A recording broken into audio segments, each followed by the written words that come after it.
So this week, the Packers are in a pretty interesting situation. Overall, it's a good problem to have, and that is, whether to start our starters or whether to let them rest and not risk injury in a pretty much meaningless game coming into week 18 versus the Detroit Lions.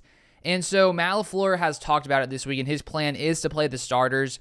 And I think when you take a look at either scenario, I think there's some pros and some cons. Clearly, if you rest lots of your starters, lots of your key players, there's no risk of an injury happening during the game, like some terrible, season-ending injury that would keep a player out of the playoffs. But at the same time, there is that risk of, if you don't play them this week versus the Lions, that would be basically 3 weeks from the last game until the divisional round playoff game. So with Matt LaFleur coming in here, saying he plans to play the starters this week versus the Lions, I think it makes sense. And he said he would discuss it with Rodgers and Davante Adams, and they seem to all be in agreement that they should start in this game and come in here versus Detroit and basically treat it as a normal game. Matt LaFleur was basically saying in a press conference that, this isn't a meaningless game to them. They're going to come in here, and their goal, I guess, is to come in here and beat this Detroit Lions team just like any other game. I mean, if you're a coach, how else are you going to look at it? I think it makes sense that he is sort of coming into it with this mentality.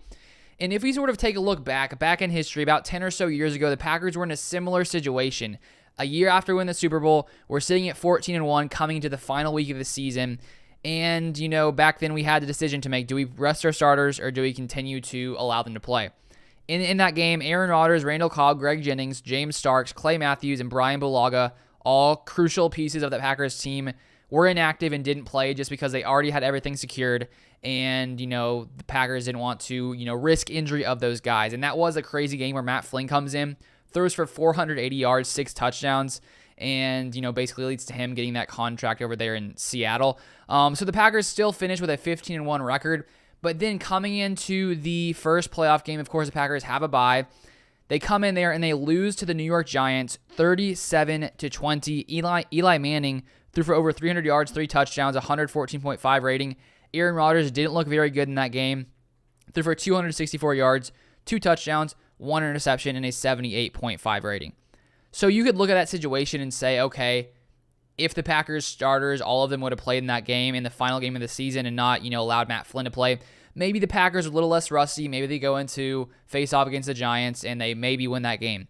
It's sort of hard to, I think, evaluate it because hindsight is 2020, and maybe even if the Packers starters had played in the final game in that year, maybe they still would have lost to the Giants. I think that's definitely a scenario, but it is a possibility that maybe they were a little too rusty and had a little too much time off before the playoff game. So now coming into this game versus the Lions, I do like the decision for the Packers to play. One thing Aaron Rodgers has talked a lot about this year, is just the momentum factor. And I think, coming into the final week, to be able to have all your guys play, come in here and hopefully play really, really well against the Lions team, I think it does give you, some confidence coming into the playoffs, because even with all the starters playing this week, the Packers will have, another bye, whereas most teams do not. Only one team, of course, in the AFC has a bye, and one team in the NFC as well has a bye. So I like Matt LaFleur's decision. Of course, if some guy comes in here and, gets terribly injured, I think lots of people will say, oh, well, obviously, this was a bad decision. Why did Matt LaFleur play these guys? But, I mean, you're playing football. There's always a chance of injury. There's always a risk that someone gets hurt. It's just sort of a part of the game. So I think there's no problem with Matt LaFleur playing. If you're on the other side and you think that all the guys should be resting so we don't get anyone injured, I understand that viewpoint as well. So I feel like you can't necessarily go wrong with either one of these decisions. But coming into this game versus Detroit, there's not really too much I'm looking out for, just because it is a somewhat, when it comes to seeding, all that kind of stuff, the Packers can't do anything else. It somewhat is a meaningless game, but as I was saying, with momentum, I think it's important for this Packers offense to come in here, put up points quickly, maybe a few drives, maybe the first half, just allow Aaron Rodgers and Davante Adams to dominate, sort of keep that momentum going, and then maybe in the second half, bring in, Jordan Love, allow him to play some, so that way you don't risk the starters the entire game, and it seems that may be what Matt LaFleur is sort of planning on doing. So I think that is a smart move to keep the momentum going coming to the playoffs. And then hopefully the Packers come in, beat the Lions. We have a bye week off. Then we'll get to see, who we get to face in the divisional round at home in Green Bay. And regardless of what happens in this game versus the Lions, I think the Packers are going to be okay. I made a joke earlier on Twitter. Hopefully people realize it was a joke. I hope anyone wouldn't think I was being serious here, but let me find this tweet real fast that I said. So this is my thought. So if the Packers lose this week, I think we're okay. So I said this. I don't see why more Packers fans don't want the Packers to lose this week. Matt LaFleur has never lost back-to-back games in the same season. So losing this week guarantees a victory in the divisional round of the playoffs. Thinking like this will lead us to a Super Bowl. So if the Packers do lose this game, we do have that, Matt LaFleur not losing back-to-back games statistic in a regular season or in the same season going for us. So if we lose, maybe there's a higher likelihood of us winning the next game.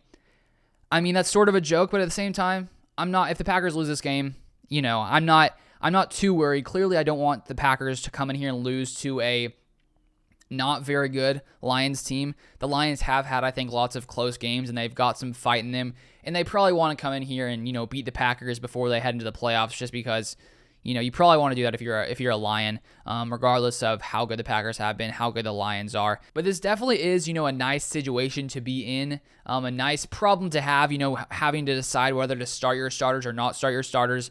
Because, only the number one seed really has this issue, at least this week. I think a couple other teams may be resting some of their guys, but of course they're not going to have a bye week after this week unless you're, the number one seed in the AFC. So it will be interesting to see sort of how these final teams divvy up when it comes to AFC standings, NFC standings. I put out a video a few days ago sort of breaking down the potential scenarios this week for different kinds of games, who could potentially win and move, different spots, who could make the playoffs, who could not. So I'll leave that link down below if you guys want to go check that one out.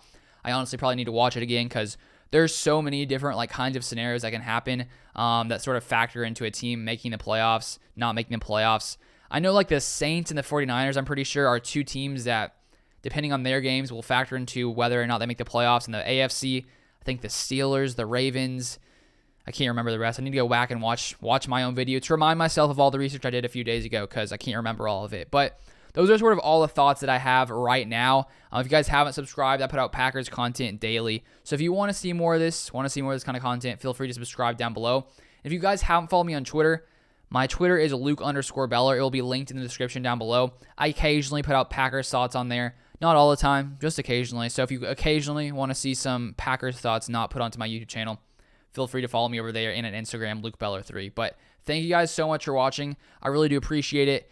And, regardless of how meaningful this game is on Sunday, I'm always excited to watch a Packers game. So it will be fun. It will be exciting. And I'll probably be putting a video out after that game, probably later today as well, sort of on Packers injury news before the weekend kicks off. But that is all for today. Thank you guys so much for watching, and I'll see you guys next time.